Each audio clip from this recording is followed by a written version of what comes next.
Wakey, wakey, 6 o'clock on the nose. You're bang on time for Morning Prime. It is the last day of May. And of course, tomorrow will be Madaraka Day, ushering in 1st of June. Our time really flies. And I hope also you're in check as far as your plans this year are concerned. This is midway. It's a good time also to take a stock of where you're coming from. You know, in the military, they always have the 3R strategy. They say, when you're in the battle, sometimes you have to retreat. And then now you have to reflect, reorganize, recoup. That is the recouping phase while you're still on retreat, and then you relaunch. And maybe this is a good time for you as well to retreat, to recoup, and relaunch. And we thank also our good Lord that He's given us this new day, the end of the month, and we have a new month coming in as well. I trust you slept easy and you've woken up well for a beautiful day. This Friday, we have Uongozi Today coming our way, where we shall be critically analyzing the leadership of the day, of course, and looking at the politics of the week as well, following doggedly what happened yesterday at the National Prayer Breakfast, where we had sentiments on a raft of issues, including the economy, and just also feeling the feel and flavor of where the political tone and tenor of the country is right now. And we shall be also joined by our panelists much later. But up and early as well is Kipruno. We have Kipruto Arab Kirwa. I'm mixing his name with Kiprono Kitoni. He's already in studio with us here this morning. And we'll be joined by Professor Jonah Kindiki, who's a governance and policy analyst. We'll be joined as well by Dr. Martin, not Dr. Martin, but Dr. Barak Muluka, who is a strategic communications advisor, and Dr. Isaac Kalua Green as well, who's a governance and policy analyst. We have a full-packed show, and you get to drive with us the show as well. So you know what to do. You can hit us at X, at KTN News is our X handle, and at Dibalaner also my X handle as well. You can tag me along, share your contributions, fire your questions, and we'll be able also to share them with our viewers this morning. But let's see how the weather will be today.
Right.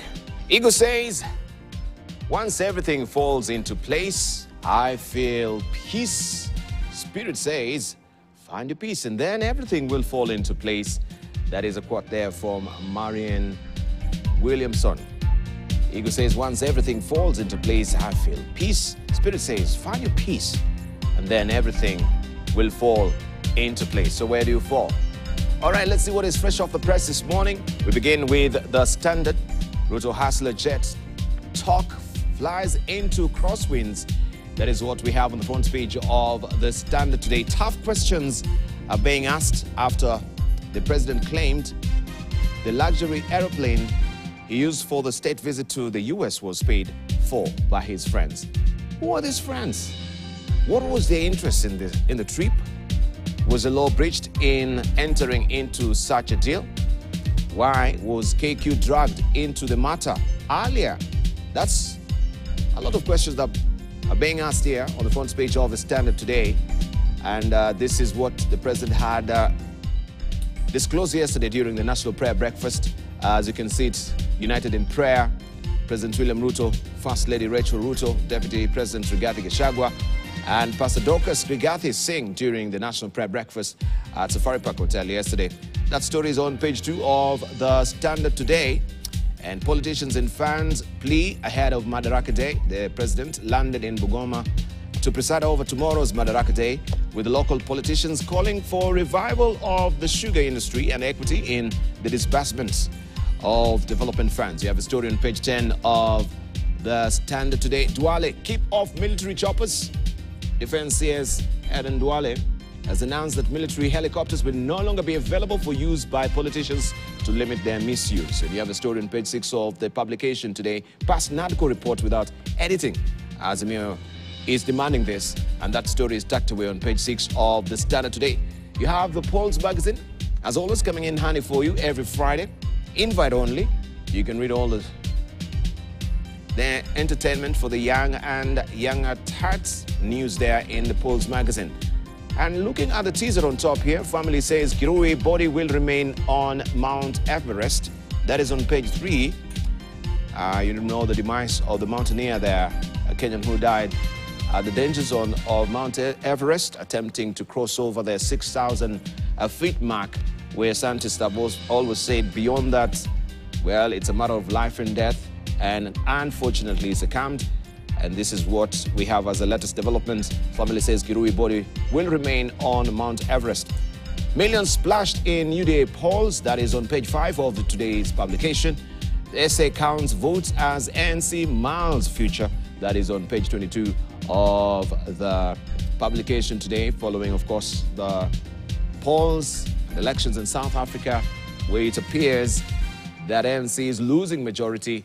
And now all indications are that there could be a coalition government moving forward.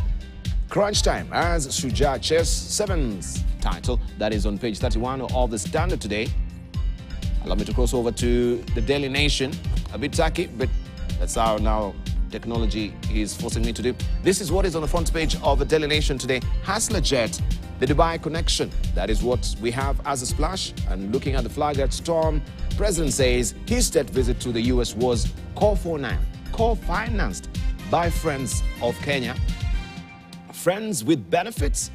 That's their burning question there. Who paid for this visit and why? As the president reveals Emirati connection in American visit, questions emerge over sweet deal, the need for public disclosures, and how far friends can go in the context of interstate relations. That story on page 4 and 5 of the publication this morning. And this is what he said. There is no way, let me try and zoom in so that we can read together.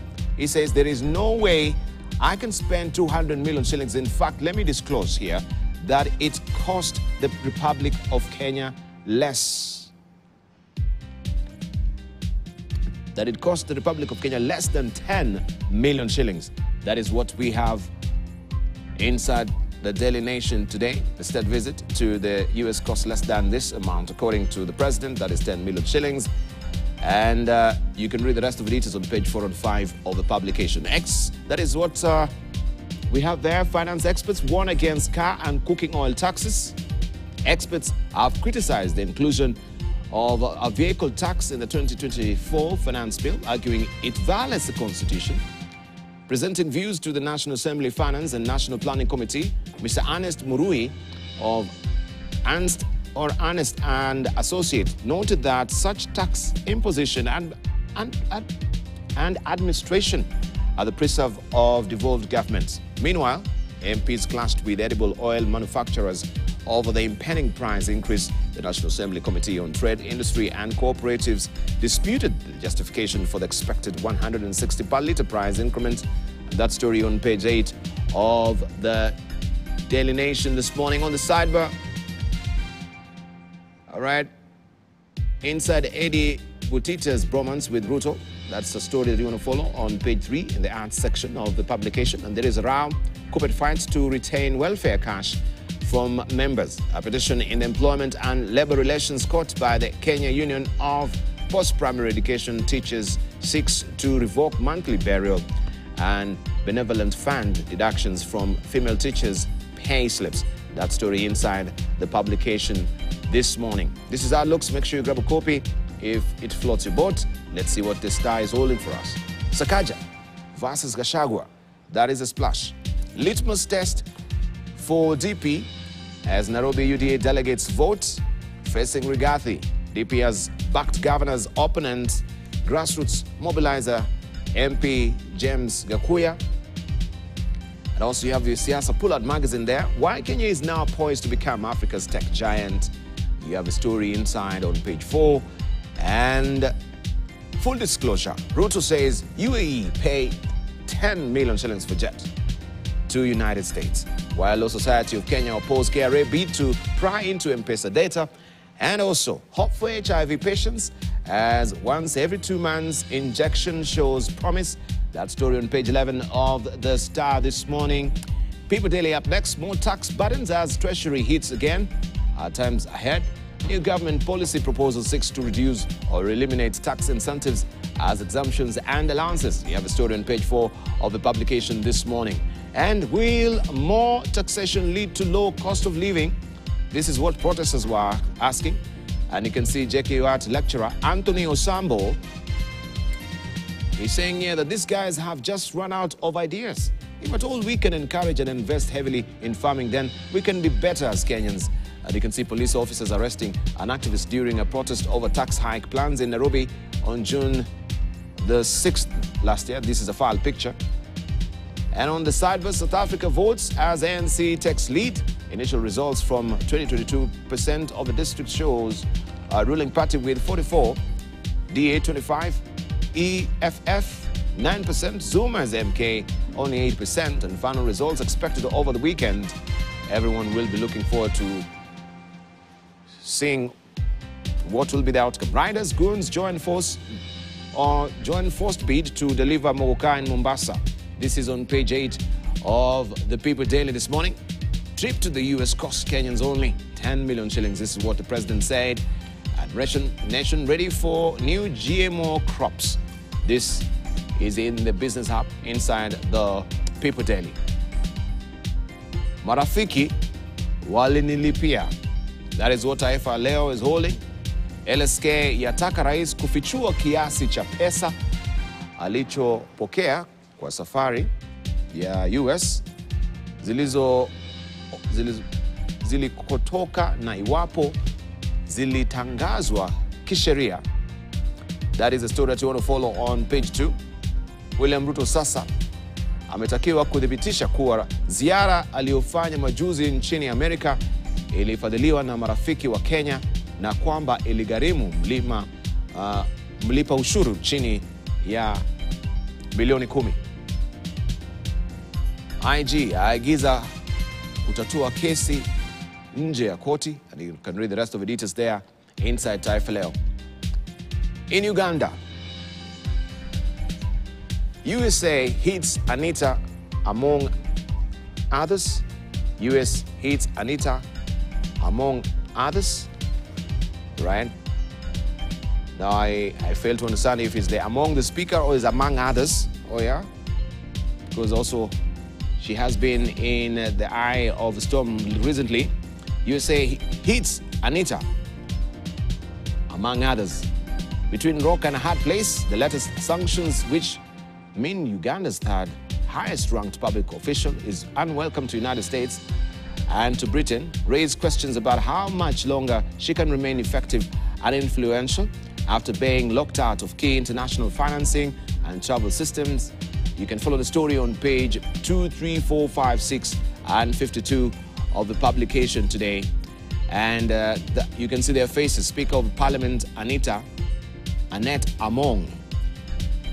Also, we have FUFA President Moses Magogo, former Minister for Karamoja Affairs Mary Goreti Kitutu, also former Deputy Chief of Defense Forces Lieutenant General Peter Elwelu, also former State Minister for Karamoja Affairs Agnes Nandutu, State Minister for Finance, this is planning, Amos Lugolobi. These are some of the faces that have been sanctioned, and you can read the rest of the details inside the publication today. Tracing the troubles through exhibitions and how Kasese killings got Elwelu in a mess. US-UK envoys warn of severe action. All that tucked away in today's publication.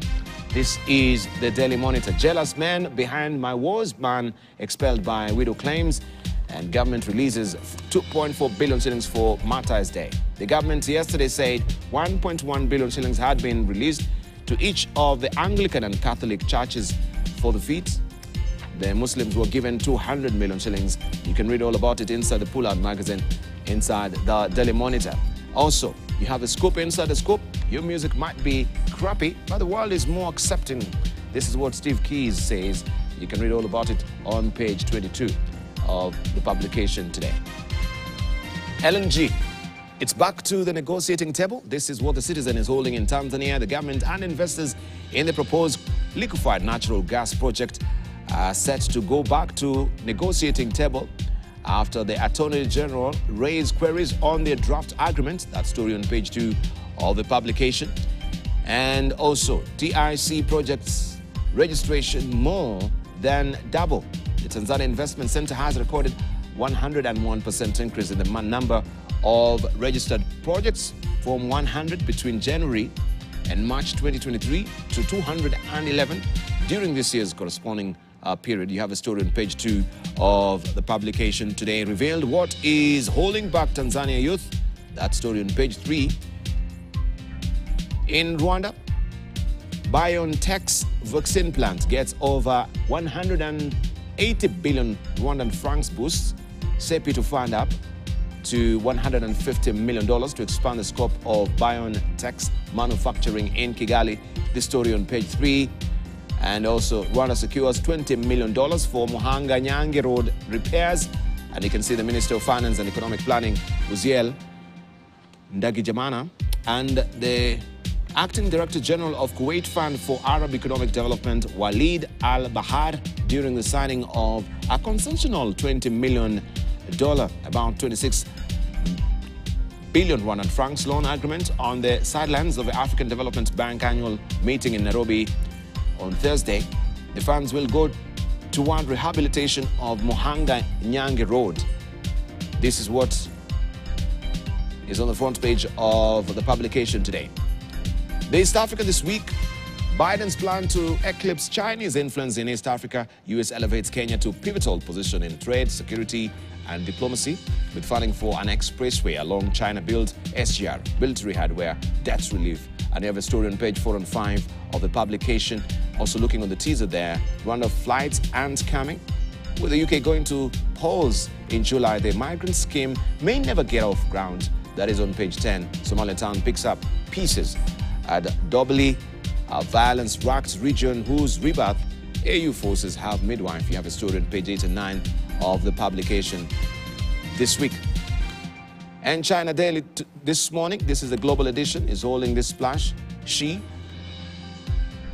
that is President Xi Jinping, world must work for two-state solution. This is what he said. President backs broad-based international meet to resolve Gaza conflict.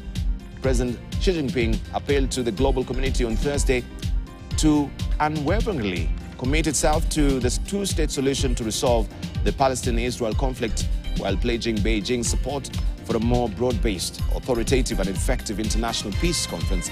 And that story is inside the publication today. And some of the sunbirds are here as well from that particular summit. Ahmad bin Isa Al Khalifa, King of Bahrain, we appreciate China's efforts in easing the suffering of the people in Gaza, as well as its support for the right of the Palestinian people to establish an independent state of Palestine. We look forward to continued cooperation between China and the Arab world and to growing relations between China and Arab states. And you can read the rest of the sentiments there inside the publication today. Malaysia-China relations, an example for Asian countries, also that inside the publication. Cash for kids, why policy to boost birth rates don't work. This is The Economist. And this is how it looks. Also, we have the Newsweek as well. How the Gaza war could cost Biden the election. It's a protest vote, I should say there. And this is what the Newsweek is holding this morning.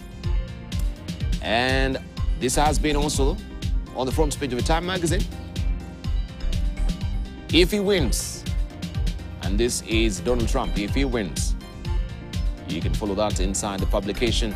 And the week has been carrying this particular headline this week, the death of a hardliner. Will anything change in Iran? This is on page 4 of the publication this week. And the editorial cartoons, handshake governments. And you can see Mount Kenya is thrown into the inferno there. The Kenya Kwanza battle, you know what is happening with UDA right now, with the implosion in there, and the rift between Mount Kenya and the Rift Valley, as it were. This is what Gams has pictured today. And that's what friends are for. As Victor will put it today, it's all about friends and the private charter, the national carrier Kenya Airways, after the revelation of the president that his friends actually defrayed some of the cost of his travel to the US. And this is what has been captured by Victor in the Daily Nation. And also, congratulations on over 60 years of self-rule. And this is all about Haiti. And you can see who is looming large over our president as well. That is Uncle Sam. So we congratulate ourselves on over 60 years of self-rule. This is what has been captured by our zone. And Stano as well, friends of Kenya paid for the jet. That is all of a feather. Asked them to pay for us, our crazy taxes. This is what Stano also has published inside the People Daily this morning. All right, time to unveil our faces this morning. As I mentioned, I'm holding court this morning with Kipruto Arap-Kirwa, who's a governance and policy analyst. Also, we do have with us Dr. Barak Muluka, who's a strategic communication advisor. We have with us as well Dr. Isaac Kalua Green, who is an ecopreneur and also the party leader of the GTAB. We do have with us as well Professor Jonah Kindiki, who is a governance and policy analyst. Good morning, gentlemen.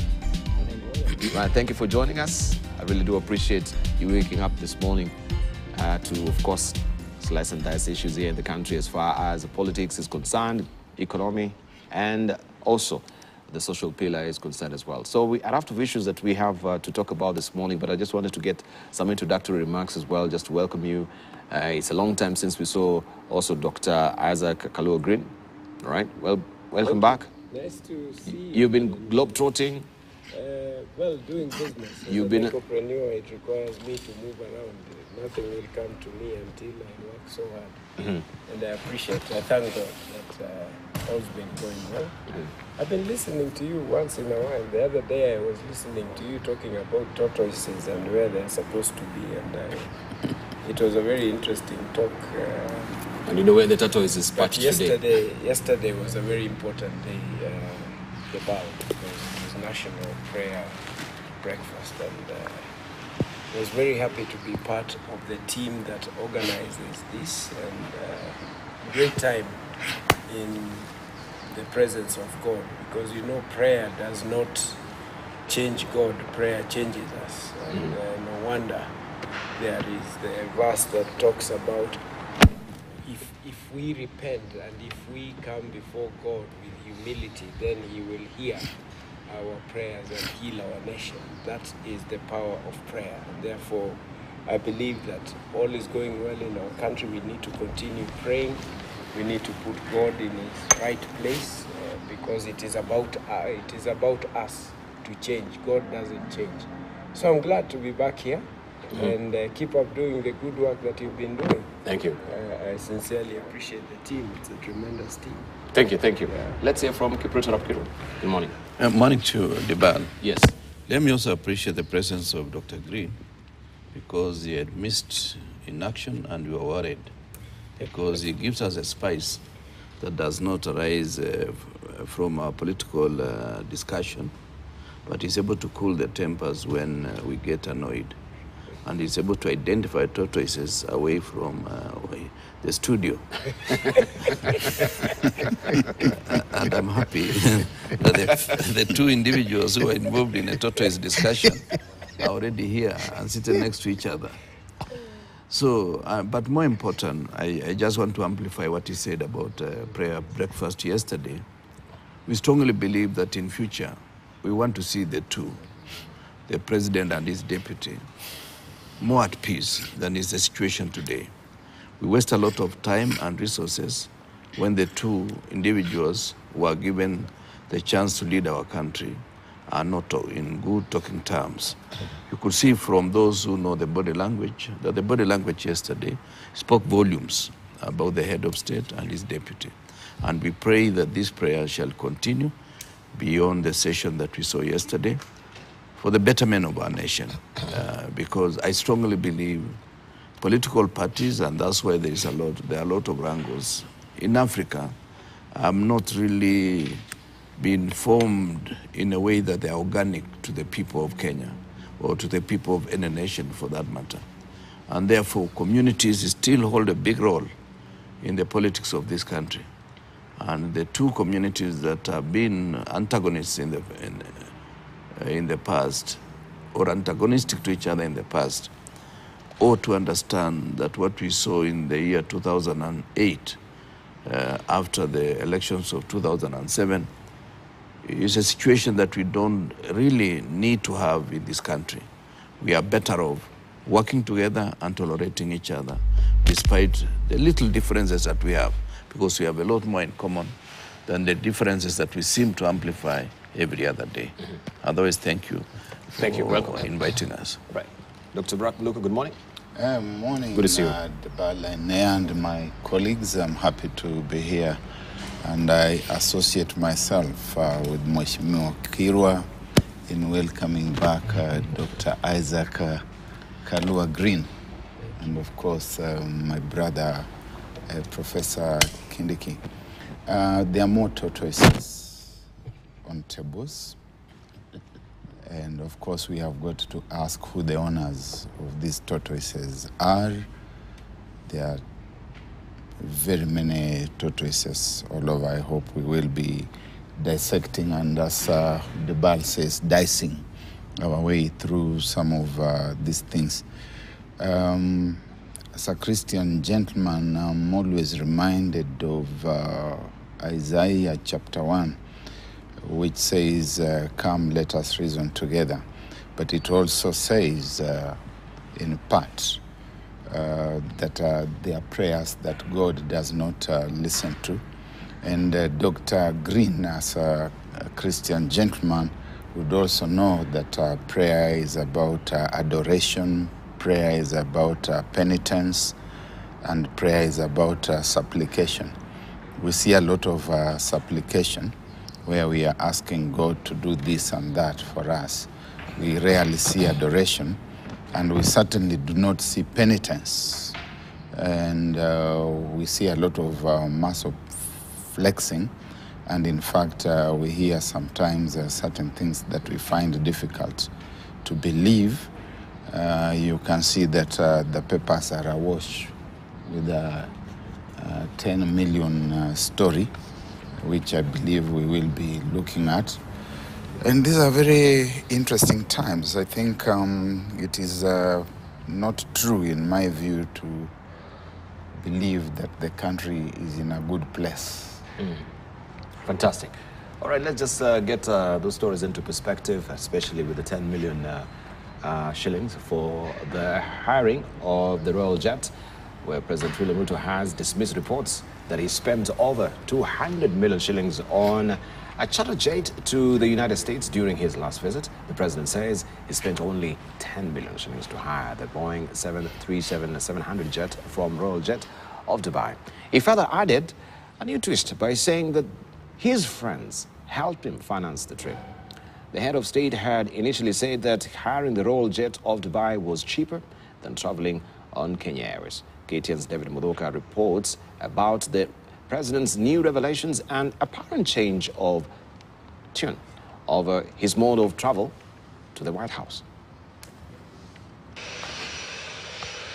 After jetting back into the country last Saturday from the United States, using the same Boeing 737-700 private jet that he left in a week earlier, President William Ruto returned to a country that was questioning why he chose to travel in a jet that cost the taxpayer a whopping 200 million shillings to and fro the United States.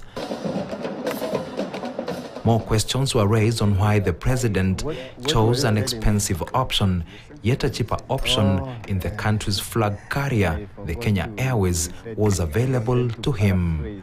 Almost a week after returning to the country and days after issuing a response on the travel cost concerns that was met with backlash, President Ruto on Thursday, while at the National Prayer Breakfast, divulged more details about the actual cost of his trip and who financed it.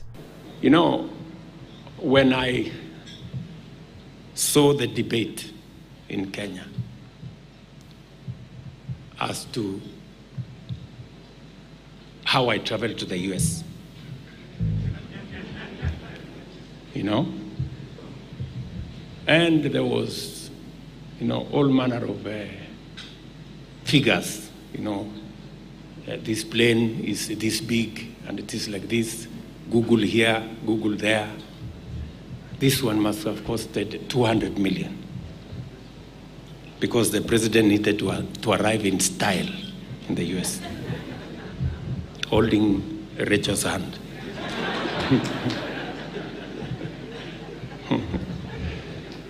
You know, I am a very responsible steward. Believe you me. There is no way I can spend 200 million.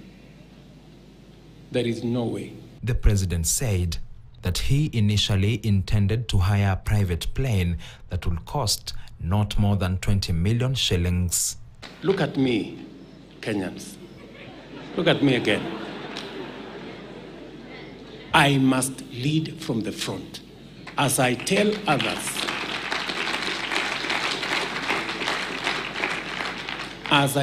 others to tighten up their belt, mine must be where to begin. The president says he did not find the plane of his wish, as the cheapest plane available will cost him over 70 million shillings worth of taxpayers' money. The president claims that he immediately turned to the Kenya Airways, which KTN News authoritatively confirms will have been cheaper than the proposed 70 million shilling private plane. Let me tell you, I am not a madman. When I was told the cheapest plane was 70 million, I told my office, go book Kenya Airways. Ruto says that friends he did not name asked him for 10 million shillings and financed his entire travel. Some friends told me, how much do you want to pay? I said, I'm not ready to pay more than 20 million. They said, bring 10 million, we will give you the plane. This has, however, not rested easy with Kenyans who are now questioning who the president's friends are, what their actual intentions were, and whether the head of state as a state officer may have broken the law by accepting offers from friends. David Muthoka, KTN News, Nairobi. Now, more probing questions on the choice of travel by President William Ruto during his just concluded trip to the United States. The president's attempt to answer these questions have only resulted to more questions. His deflection of the questions have now given rise to a new debate. Who are his friends who sponsored his trip to the US? What are their interests in this trip and of the president? And how can individuals, the faceless individuals, take charge of a representative of 50 million Kenyans? Also, we ask, if true, they sponsored the trip, did the president contemplate the consequences of Chapter 6 of the Constitution?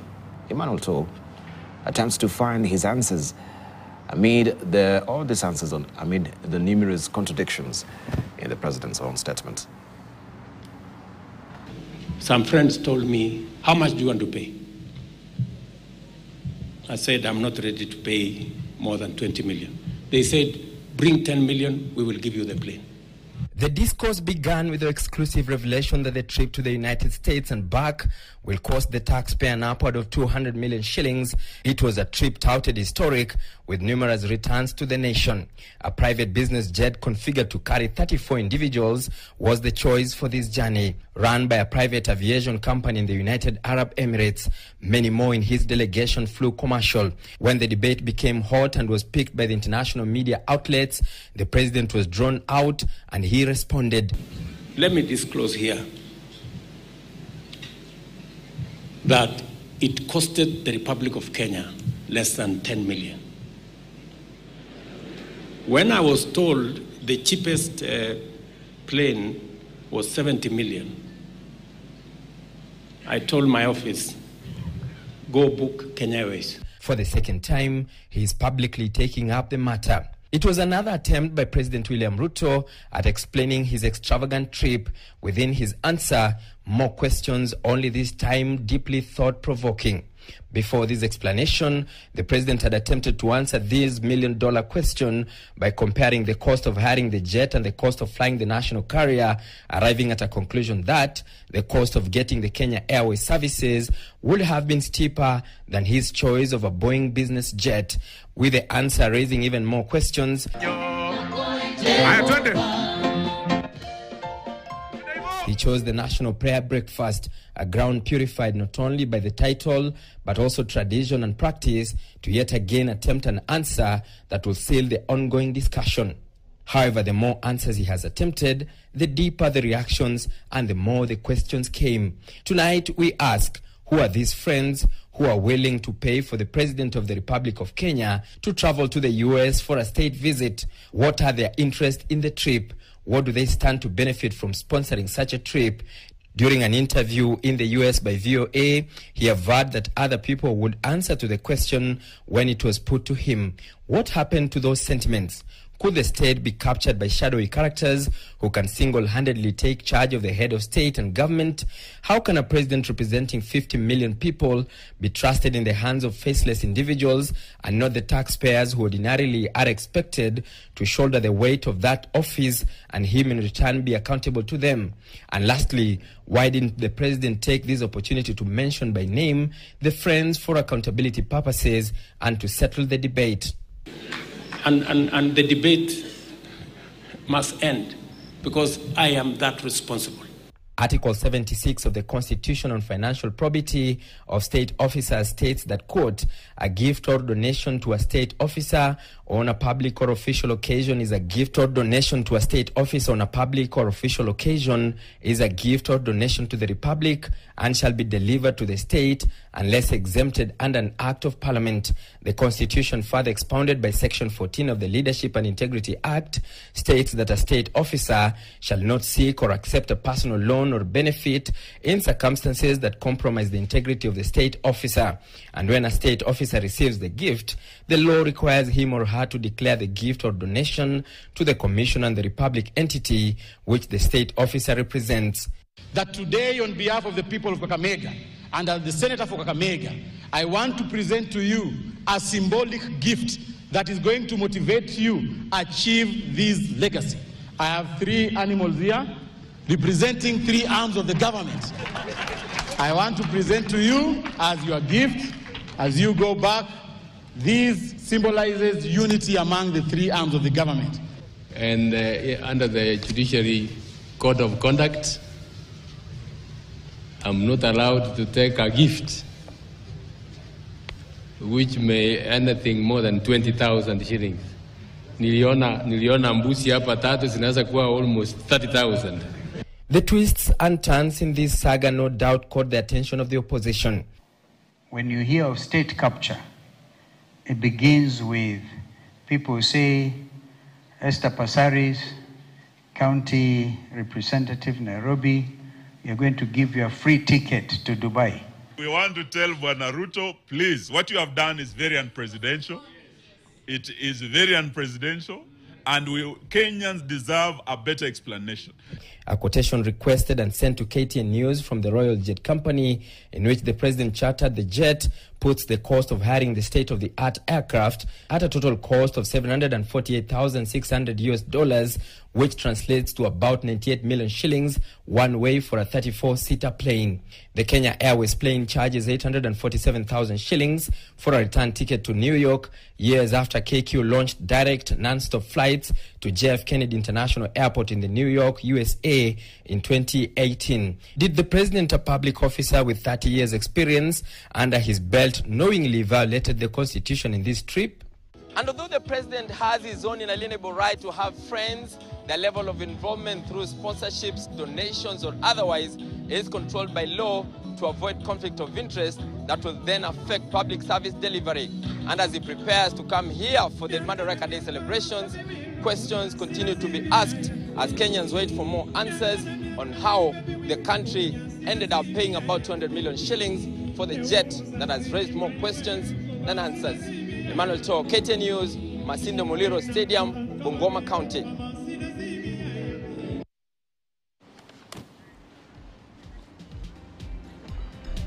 All right, that's the story right now. In good times, in bad times, I'll be by your side forevermore.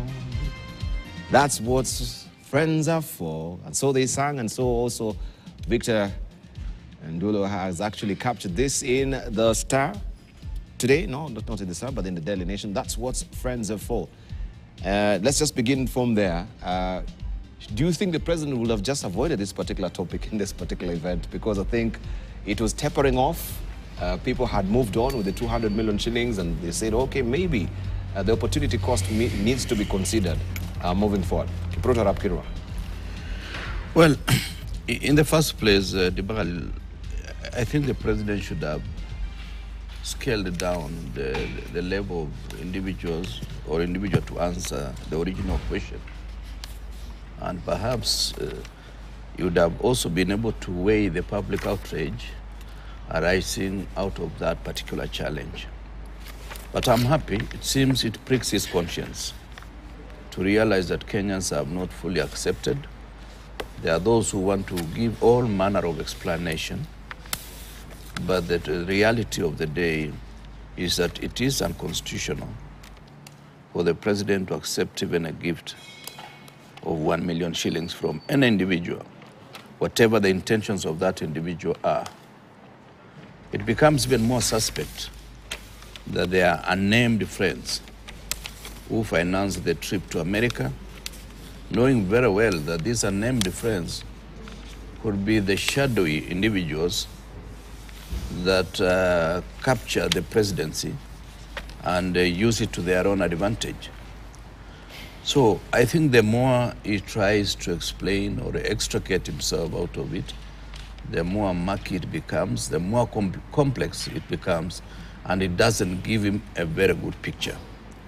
If I was to advise the president, is to own up and say, Kenyans, I might have done something that you feel is inappropriate, but my intentions were noble. I meant well, but I've learned from the mistake that I made.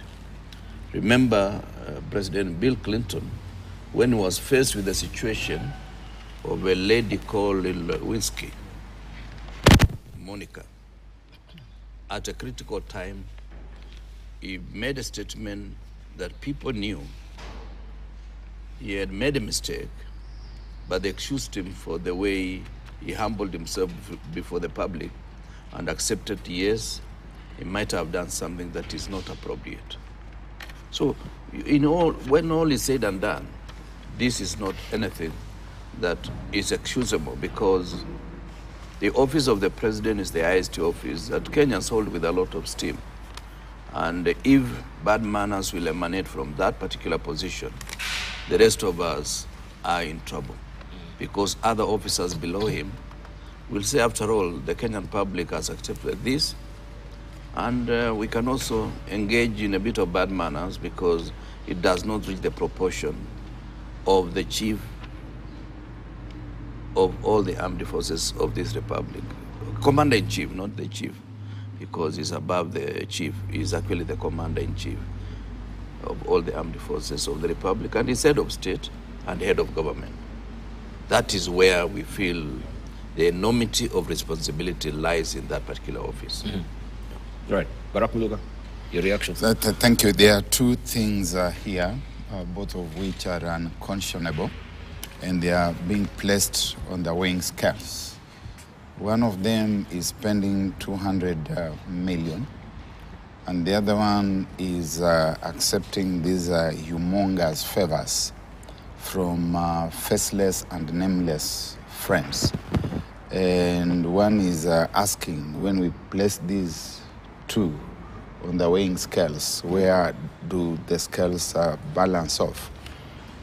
From where I look at it, it would be a lesser sin to spend 200 million from the private coffers than to have faceless and nameless friends whom, in the words of the president, when the friends of his heard that he was going to travel on Kenya Airways, and they asked how much I wanted to pay, I told them. You see, these are people who are unnamed, who are faceless, and they are getting into the heart, the very heart of the presidency, the very center of the state. They seem to know what is happening in the heart of the state, at the center. And I think when we are told, I told them that I would pay so much, and they told me, bring so much. We are getting into dangerous space, and it is my wish that we had never even had this kind of conversation, first between the president and these people. And now this is a national conversation because of matters of concern. It's not just a question of integrity. Integrity, of course, because when you look at the Constitution, and allow me to read, financial probity of state officers at Article 76, and I'll go straight to 76(2), where they say a state officer shall not to be seek or accept a personal loan or benefit in circumstances that compromise the integrity of the state officer. See, to the extent that we are just hearing that these are some friends, they are shadowy figures, they are probably wheeler dealers, we do not know what their interest is. The Americans have told us that there's no such thing as free breakfast. Free lunch. Yeah? Even breakfast, there's no free breakfast. Yeah? And we must ask ourselves, what is the interest of these people in our affairs? Where does that leave state security? Which would have been a bigger sin, a bigger ill? Is it the paying of 200 million, which is extravagance, or is it inviting people into the innermost sanctums of the goings-on in State House, in government, in national state security? Because the President, His Excellency the President, is the embodiment, ultimate embodiment of state security. In whose hands are we surrendering our president? In whose hands are we surrendering our state security? So this thing which is being called full disclosure, let it be made really full, so that we know who these people are, we know what their interest is, we know how they got to know about this, and we also get to know what else they know about the Kenyan state that ought to be in a classified space. Mm-hmm. All right, Professor Kindiki.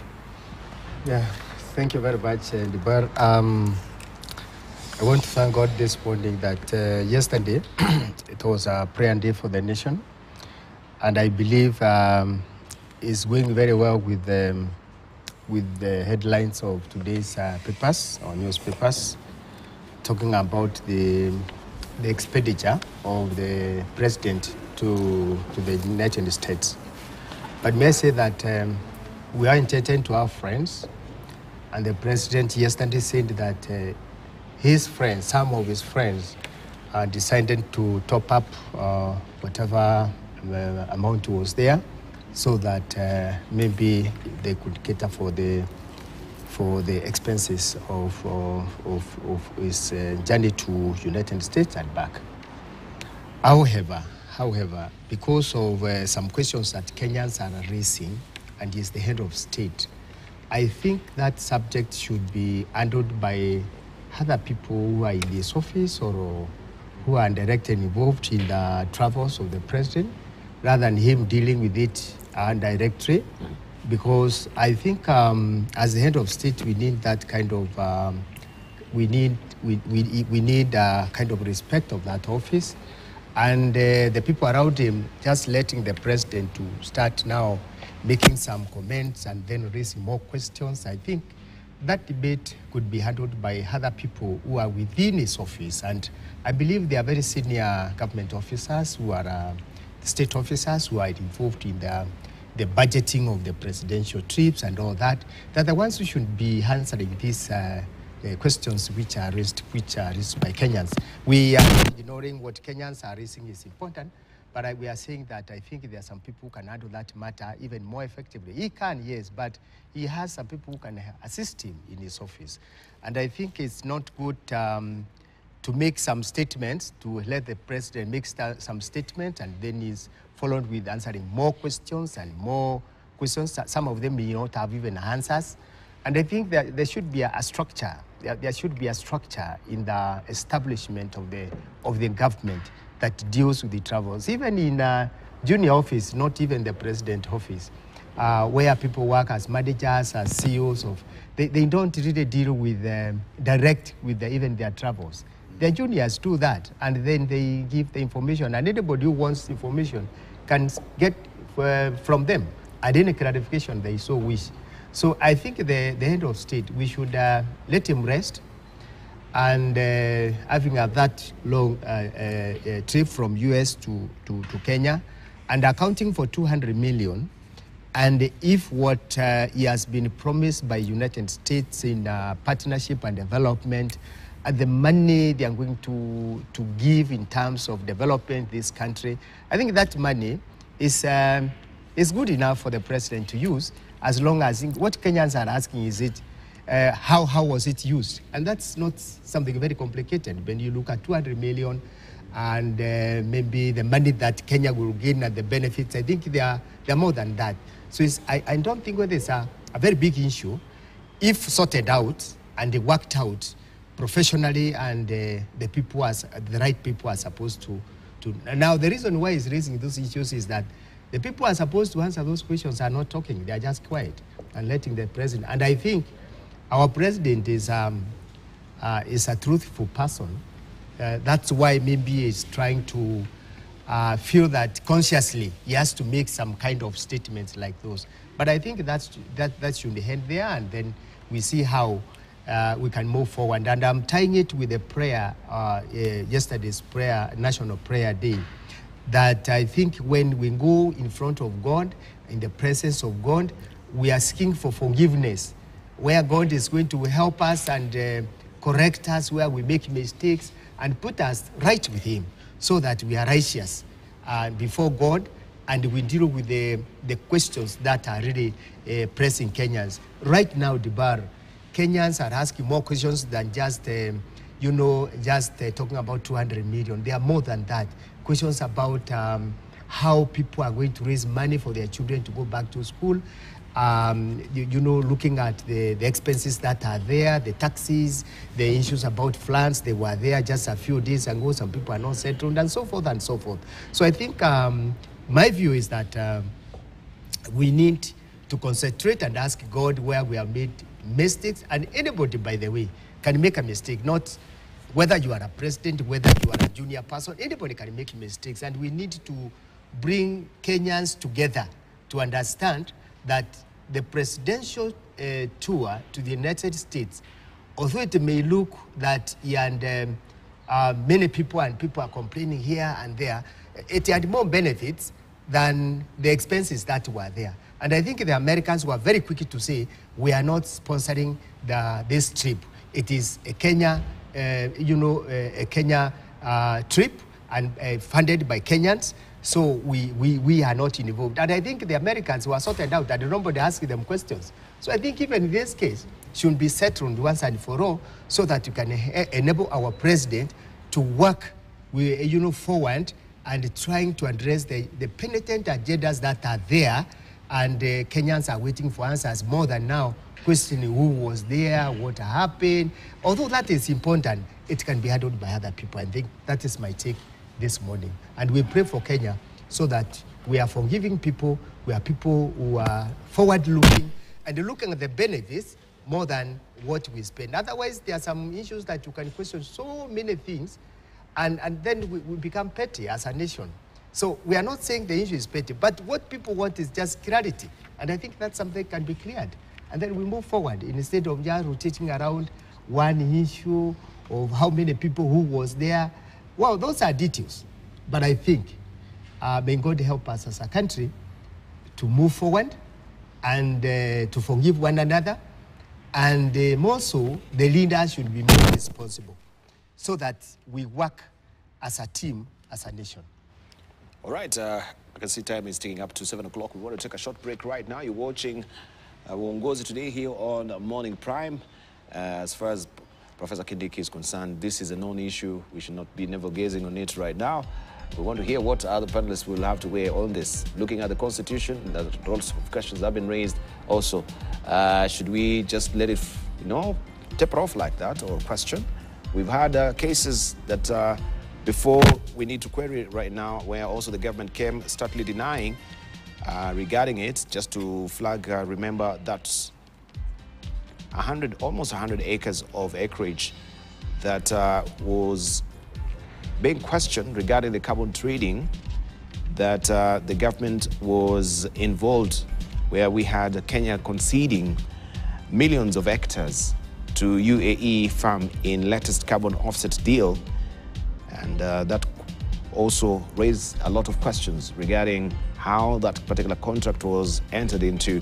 And of course, we had the government also coming forward to starkly deny if there was any of that contractual agreement. We'll take a short break. We'll circle back with more.